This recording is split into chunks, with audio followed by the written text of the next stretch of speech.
Matindi ito mga boss. May usap-usapan o rumors ngayong lumabas mula sa Japan na di umano posibleng maglaban sila Emmanuel Vaquero Navarrete at ang Japanese na si Kenichi Ogawa. May lakas din itong Japanese na ito. May kartadang 30 wins, 21 KOs. May 2 talo, may 8 Pinoy nang nakalaban itong si Ogawa at lahat po yan ay kanyang tinalo. Kaya malakas, huling nakalaban ang ating kababayan na si Melchor Roda.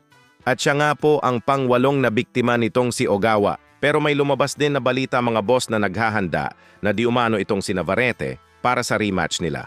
WBO Super Featherweight mandatory na si Charlie Suarez. Bukod po dyan ay nagsalita na rin si Suarez sa Elorde Sports Complex. Sukat Parañaque para sa kanilang rematch ni Navarrete. Kaya lang mga boss, wala pang official na announcement kung kailan ang nasabing rematch.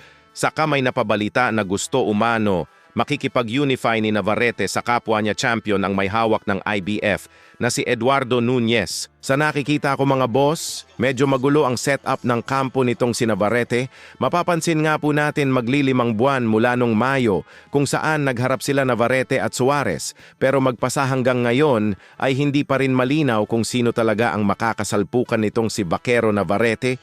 At sa pagsapit ng January 2026, 8 buwan na sila parehong nakatingga, walang laban. Sa kabilang banda naman po mga bossing former 3-division world champion John Riel Cuadro Alas Casimero. Mukhang nabitin itong si Cuadro Alas sa kanyang jogging ngayong araw. Pagkadating kasi sa tinutuluyan nilang hotel mga boss, ay kumamada pa ito ng shadow boxing bago sumakay ng elevator. Sabay pinakita ang kanyang bato-batong katawan, so may 29 days pa bago ang kanyang laban. Kaya hindi lang magiging bato-bato, baka maging lubak-lubak na yan sa tindi ng ensayo.